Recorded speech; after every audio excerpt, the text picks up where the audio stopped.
자, 그럼 돈이 되는 이슈, 오늘의 첫 번째 주자 김원식 경제평론가와 함께합니다. 안녕하세요. 네, 안녕하세요. 네, 이 1분기 실적 발표 시즌이 다가오고 있는데요. 경기가 아무리 안 좋다 이렇게 얘기를 해도 깜짝 실적을 내는 기업들이 있잖아요. 존재할 텐데 1분기 깜짝 실적이 기대되는 기업들 어디인지 좀 먼저 살펴보겠습니다. 어느 기업들일까요? 그래서 1분기 영업이익 추정치가 상향 조정된 기업들이 지금 추정 발표가 됐는데요. 46개에 해당이 됩니다. 그래서 예상보다 수익성이 굉장히 높을 것이다. 이렇게 전망이 되고 있는데 1분기 영업이익 추정치가 가장 많을 것으로 보여지고 있는 기업은 삼성전기입니다.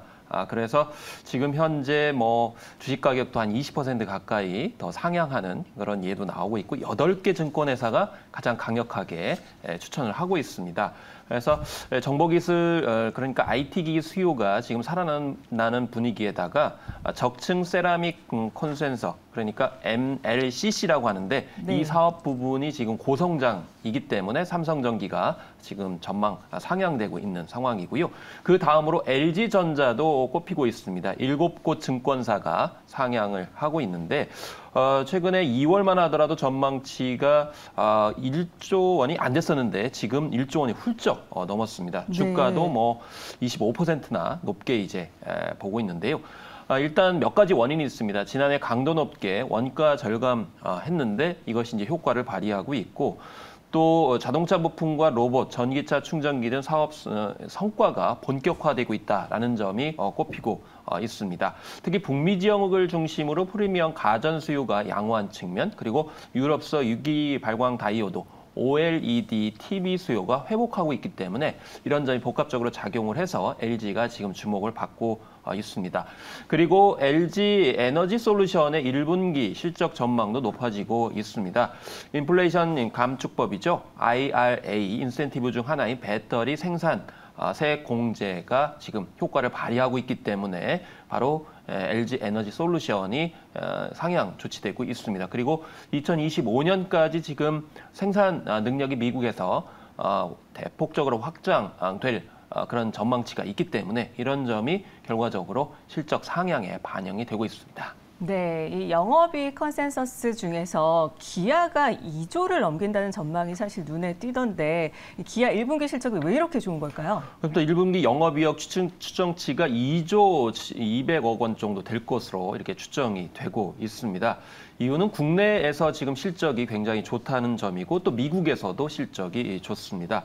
특히 글로벌 베스트셀링카인 준중형 SUV 스포티지가 잘 팔리고 있는 상황입니다. 그래서 올해 1, 2월에 미국에서만 11만 3천여 대의 판매 실적을 실제로 보였고 이것이 전년 동기 대비 23%나 증가한 점이라고 볼 수가 있겠습니다. 그리고 이런 것은 바로 이제 1년 전보다 판매량이 38% 늘어나서 테슬라에 이어서 이제 2위를 차지를 하고 있습니다. 특히 할인 정책 없이 올곧게 이제 판매를 한 점이 무엇보다 눈에 띈다고 볼 수가 있겠고요. 특히 2분기부터는 이제 대형 스포츠 유틸리티 차량이 지금 국내 판매를 시작을 하고요. 또 글로벌 시장에서도 경쟁자가 없는 그런 상황이기 때문에 유리한 환경이 기아에게 작용할 것이다라는 분석들이 나오고 있습니다. 어쨌든 2분기부터 판매 예정인 EV9까지 합쳐지게 되면은 올해 전기차 판매량은 무난히 24만 대 이상을 기록할 것이다. 이렇게 전망되고 있기 때문에 기아에 대한 이런 호실적 분위기가 형성된다고 보시면 되겠습니다. 네, 1분기에 깜짝 실적이 기대되는 기업들 좀 봤는데요. 이번에는요, 이 SK 넥실리스가 전 세계 전기차 1위 업체 테슬라에 대규모로 동박을 공급하는 계약 체결이 임박했다는 소식인데 어떤 내용인지 자세히 좀 알려주시죠. 네. SK 넥실리스는 SKC의 100% 자회사죠. 그리고 2차 전지 핵심 소재인 동박을 생산을 합니다. 그래서 동박이라는 건 리튬 이온 배터리에 들어가는 얇은 구리막이라고 보시면 되겠는데요. 이 음극재를 둘러싸고 지탱하면서 이 전류를 잘 흐를 수 있도록 해줘야 합니다. 특히 잘 흐를 수 있도록 해주려면 얇아야 되는데요. 그래서 얇을수록 더 음극 활 물질을 저장 방출하면서 높은 용량의 배터리 이제 기능을 상승시키기 때문에 이 핵심적인 기술을 가지고 있는 SK 넥실리스가 지금 현재 최소 1조 원 이상의 계약을 앞두고 있다. 심지어는 2조 원 가까이 계약도 이뤄질 것이다 라는 전망들이 나오고 있습니다. 그래서 이런 점에서 SK 넥실리스가 앞으로 좀 더 많은 고객사들을 또 이번 계약을 통해서 확보할 수 있는 기회를 맞게 될 것이다 라는 전망들이 나오고 있어서 이제 좋게 바라보고 있는 것이죠. 네, 말씀해 주신 대로 이 동박이 리튬이온 배터리 아주 중요한 부분인데 테슬라와 SK 넥실리스의 직공급 계약이 임박한 배경을 두고 IRA의 영향력이 크게 작용한 것으로 보고 있는데 당장 18일부터 이달 18일이죠. 그때부터 IRA가 적용이 되는데 어떤 영향이 있을까요?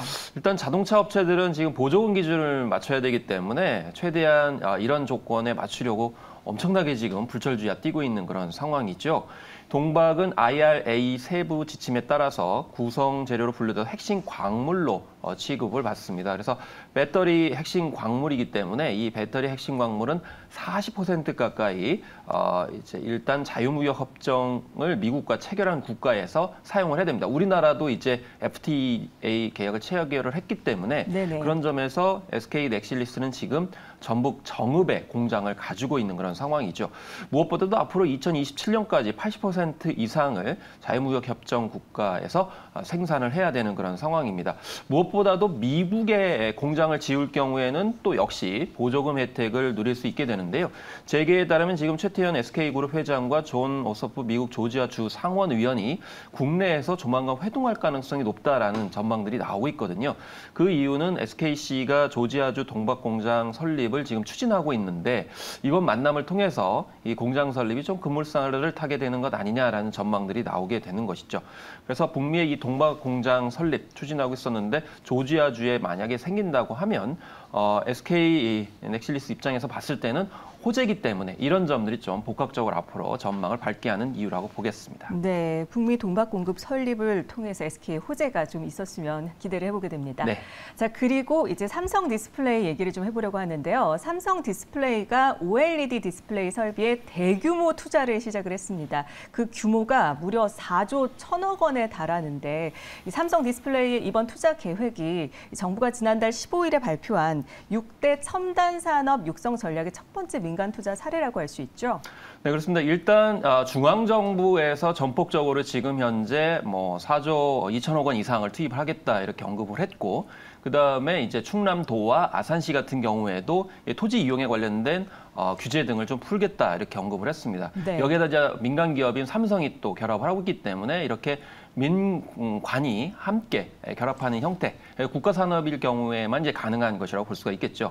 그래서 삼성은 이제 그 용인에다 반도체 공장을 더 증설하고 투자를 한다고 했고 또 아산 지역에서는 유기발광 다이오드, 그래서 OLED에 전폭적으로 이렇게 투자를 하는 것입니다. 무엇보다도 이 OLED는 노트북이나 태블릿 PC 등 정보기술기기용 OLED 패널에 해당이 된다고 보시면 되겠습니다. 지금은 6세대인데요. 삼성의 입장에서는 지금 8.6세대까지 끌어올리겠다 이렇게 언급을 하고 있는 거거든요. 네. 이 8.6세대는 6세대에 비해서 크기가 2배 이상이기 때문에 굉장히 고도화된 기술을 요구합니다. 그렇지만 지금 중국이 삼성을 엄청 바짝 추격하고 있거든요. 그렇기 때문에 이렇게 이제 지역과 중앙정부에서 도와주고 또 이제 국가적으로 진흥시키는 것이 필요한데 무엇보다도 이 IT용 OLED 같은 경우에는 2027년까지 무려 연평균 40%까지 이렇게 이제 성장이 예상되는 분야이기 때문에 하루빨리 굉장히 대규모 투자가 필요한 부분이었기 때문에 이 부분에 있어서 이제 국가 정책과 맞물리고 있다고 보시면 되겠습니다. 네, 이번엔 현대차 얘기를 좀 해볼 텐데요. 국내 최대 규모 모빌리티 산업 전시회 2023 서울 모빌리티 쇼가 4월 9일까지 열립니다. 이 행사에 정의선 현대차그룹 회장이 깜짝 방문을 했는데 정의선 회장 이 서울 모빌리티 쇼에 방문을 해서 로봇계에 대한 관심을 뜨겁게 보였어요. 이번 방문이 현대차그룹의 로봇업에 대해서, 로봇 산업에 대해서 큰 의지를 보여주는 거라고 볼 수 있을까요? 그렇습니다. 그래서 물론 이제 정 회장이 테슬라라든지 벤츠, BMW 쪽에 가서 보기도 했어요. 근데 가장 굉장히 눈여겨봤던 부분이 바로 말씀하신 로봇이었습니다. 그래서 테슬라의 휴머노이드죠. 테슬라봇이라든지 고스트 로보틱스의 사족 보행 로봇인 비전 60 이것도 이제 살펴봤습니다. 그래서 특히 비전 60이 자유자재로 움직이고 발을 구르는 모습을 유심히 보고 나서는 이 배터리는 어떻게 쓰는 건지 또 수십 밀리미터에서도 작동을 한다고 하니까 이런 부분에 있어도 굉장히 대단하다라는 평가를 했는데요. 네. 사실 많은 분들이 아시다시피 보스턴 다이나믹스를 인수한 그런 현대입니다. 특히 정 회장이 사재를 털어가지고 그쵸. 자신의 돈까지 털어가지고 했기 때문에 네. 특히나 이번에 테슬라나 BMW, 벤츠 외에도 로봇에 대해서 굉장히 관심을 보이고 질문까지 하면서 또 평가까지 했기 때문에 현대의 그런 로봇 개발에 대한 의지 확실하게 보여줬다라고 볼 수가 있겠습니다. 네, 조금 전에 말씀해 주신 대로 현대차 그룹이 미국의 로봇 제조업체 보스턴 다이내믹스를 인수를 하고 나서 이제 로보틱스 사업을 확장하고 있는 모습으로 보이는데 현대차 그룹의 이 로봇 사업 방향성이 어떻게 될지 좀 점쳐볼 수 있을까요? 일단 2022년 기준으로 현대차의 매출액은 142조 원인데요. 현대차는 앞으로 한 해 매출 28조 원을 로봇 사업에서 내겠다 이렇게 의욕적으로 밝힌 바가 있거든요. 로봇 같은 경우는 크게 현대차 입장에서 봤을 때는 세 가지 분야입니다. 웨어러블 로봇, 그리고 서비스 로봇, 모빌리티 로봇 이렇게 볼 수가 있겠습니다. 그래서 웨어러블 로봇은 의자형 웨어러블 로봇, 그리고 상반신 보조 웨어러블 로봇 이렇게 보시면 되겠고요. 네. 두 번째는 서비스입니다. 이 서비스 중에서도 특히 자율주행에 관련된 부분을 연관지어서 보지 않을 수가 없습니다. 그래서 뭐 호텔 배송 로봇이라든지 영업 거점 서비스 로봇, 자율주행 물류 배송 로봇 등이 대표적이라고 볼 수가 있겠고, 특히 이 모빌리티, 그러니까 자동차기 때문에 자동차 안에 들어가는 자율주행 로봇에 대해서 굉장히 신경을 많이 쓰고 있다는 것이고요. 특히 좀 더 장기적으로 봤을 때는 왜 2족, 4족 보행에 이렇게 관심을 가지고 있냐면은 바퀴로 굴러가는 형태의 자동차가 아니고 걸어다니는 로봇까지도 장기적으로 굉장히 중요하게 보기 때문에 보스턴 다이나믹스를 또 인수한 측면들이 있습니다. 이 부분은 굉장히 장기적인 부분이긴 합니다만은 당장에는 이 자동차 안에 들어가는 로봇을 중심으로 해서 집중적으로 전략 삼을 가능성이 높다. 이렇게 보시면 되겠습니다. 이 모빌리티 로봇이 참 귀여워 보이네요. 네, 왜냐하면 나가는데. 이제 자동차 정체가 벌어지게 되면 바퀴로 굴러가는 게 한계가 있기 때문에 여러분들 그런 기억 하실 거예요. 날아다니거나 아니면 걸어갔으면 좋겠다 이런 생각을 하게 되는데 네. 그런 면에서 이제 비행형 자율주행 로봇 형태의 자동차라든지 그건 좀 더 먼 미래겠죠. 그다음에 걷는 형태의 자동차까지도 지금 현대차가 생각하고 있다는 점을 아시면 되겠습니다. 네, 이 현대차 그룹이 이번에 1분기에 미국에서 역대 최대로 차를 팔았잖아요. 이번 1분기 미국에서 매출에 선방한 이유를 어디에서 좀 찾아볼 수 있을까요? 일단 시장 점유율이 10%를 돌파를 했습니다. 4위에 올랐거든요. 3월에만 15만 대를 팔았고 1분기에만 거의 19만 대 이상 현대차가 이제 뭐 판매됐고 이런 상황인데 영업이익도 뭐 36% 정도 증가할 것으로 이렇게 전망이 되고 있습니다. 일단 앞서서 로봇에 관련돼서 좀 너무 먼 미래를 이제 말씀드린 부분이 있는데 이 현대차가 완성차 판매량도 증가하고 있는 그런 상황이고 고가 제품 중심의 차종별 비중 개선도 이루어졌습니다. 그리고 환율 등이 또 현대차에 긍정적으로 영향을 미치고 있기 때문인데요. 그래서 북미를 중심으로 해서 판매 비중이 전년 동기 대비 2.7% 늘어나는 그런 상황이기 때문에 이런 점들이 종합적으로 영향을 미치고 있습니다. 네, 현대차가 부지런히 힘을 내고 있지만 미국 IRA로 인해서 현대차 그룹의 전기차 판매는 녹록지 않을 것이다. 이런 전망도 나오고 있는데요.